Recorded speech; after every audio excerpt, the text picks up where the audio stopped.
Shabbat Shalom, Friday night. We came here for Shabbat dinner. Yeah, welcome.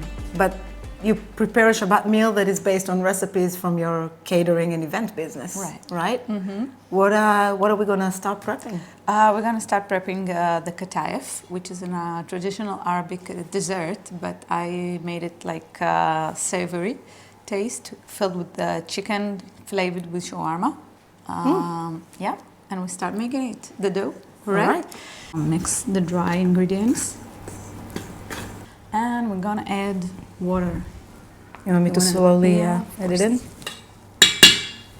Mm-hmm. What's the consistency? Should be like a pancake batter? Yes. I think it's the first time that I've seen a combination of both baking powder and yeast in a dough. In some doughs we use it. Like I make buns with the milk, and I add yeast and baking powder also. The end result of those pancakes is bubbly, very aerated. Very soggy. Right? Is that the combination of the yeast and the baking powder? Yes.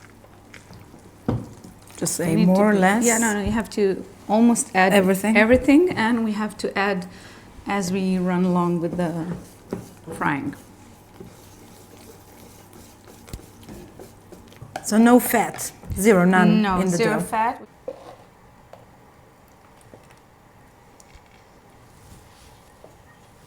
Okay. We have to make sure that the consistency is pretty, and we are looking for bubbles. If we don't see a lot of bubbles, we add some more water. Okay. That means it's too thick? Yes. Bubbling, almost dry, but not too much color underneath. And you cook it only on one side. Is it still too high? Do we need to lower the heat? We need to lower the heat, please. Good. That's nice bubbling. Yeah, difference. Almost dry, but it will dry outside. Okay. This is what we're looking for. This one is not. This is the first one. And that's the color? Yes. All right. Nice and even golden. Mm-hmm. And I see it's still pliable, right? Yes. It's very flexible, so we can fold it and tie it.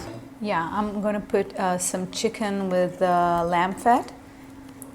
Not too much, so it won't tear up the dough. And I'm going to try to stitch it together so it will hold, not tear apart, like this one.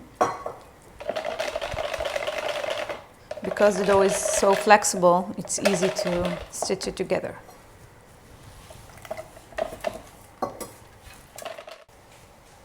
Usually the qatayef is deep frying, but I prefer to bake it. It's more healthier, and it's keep the shape more prettier. This dish traditionally is served like sweet, filled with the sweet nuts and sugar. I love it very much. It's coming from my mother and father. Who came from Syria. And for me it's very traditional, but I try to make a salty version about it. I think this is something you see commonly in cuisine. You see like the similarities. There may be nuances that are different, but essentially stuffed dough being a ravioli or a pierogi or an empanada or, gyoza, or the Syrian version of that that I wasn't aware of, that is great and can stretch between savory and sweet and kind of like opens the imagination for everybody. I mean, it's just an excuse, right? The pocket, and then you can fill it with whatever you want. And then you said instead of frying it, I'm gonna put it in the oven. Do you brush it with oil? Yes. Or? Not canola oil, with olive oil. All right. I prefer to use olive oil. For the crust, the dough has no oil, as you can see.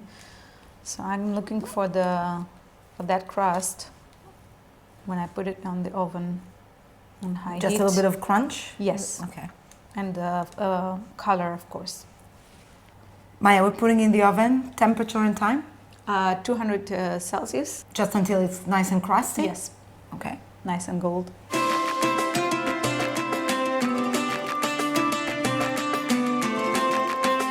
So we're gonna fill the sea bass with Turkish spinach and fresh breadcrumbs and capers and garlic, of course. And olive oil, of course. Of course. So we're gonna put some nice portion here. And you left the skin on? Yes, of course. Of course? Why yes, of course? because I'm looking for the crust on the skin. You're looking for a lot of crust. Yes, I like crust. So we are putting it here.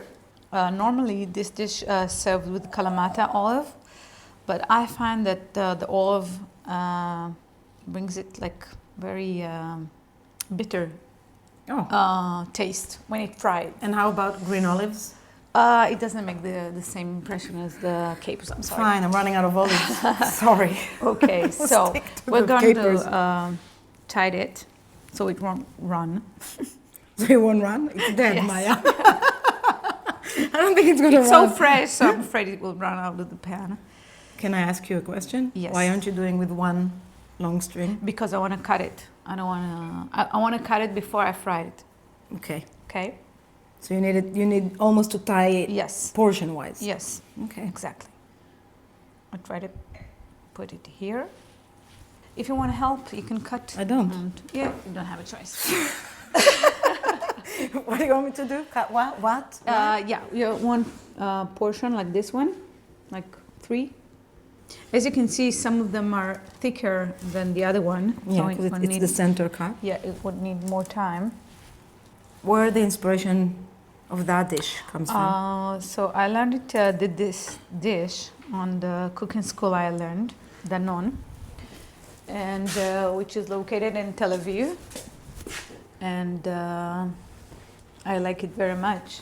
So Good, because it likes you too. And they use mangold, like Swiss chard. Yes.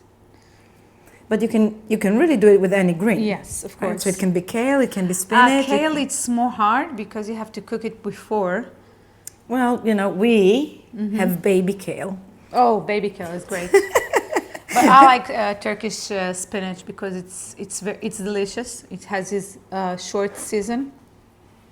And now it's the season? Yeah, at the winter time. If it's not a sea bass, I assume any fish of... Yeah, white fish. Any white fish that has Yes. like firm... Of course. And if I want a gluten-free version? Just skip the breadcrumb, actually. So no other spices, right? Aside from garlic, salt, and pepper? Yes. And you're going to serve it with any sauce? No, I'm gonna serve it with the gnocchi, which is saute in sage and garlic, also in olive oil. So that's kind of marrying two cuisines, no? Yes. So I'm gonna flavor it with some salt and pepper. Any particular salt? No, just regular salt.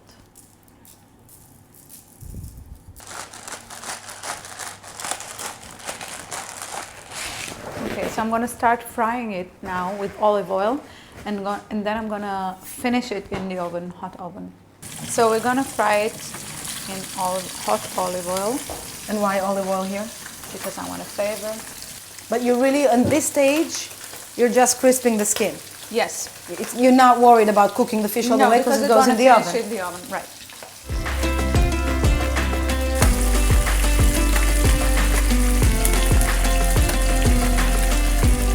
Maya, take a look. Just a sec. Oh, perfect. This is the color I'm looking Ready? for. Yes, please. Thank you.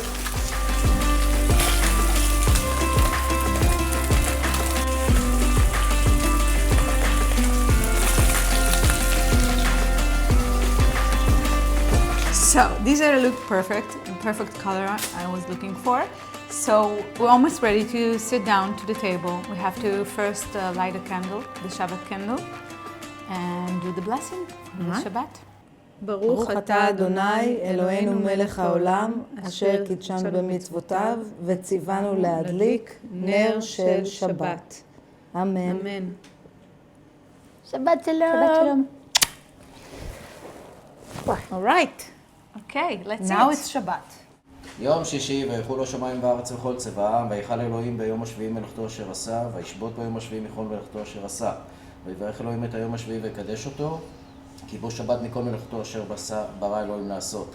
סברי מרנן ורבותיי, ברוך אתה אדוני אלוהים מלך העולם, בורא פרי הגפן. Amen. שבת Shabbat shalom.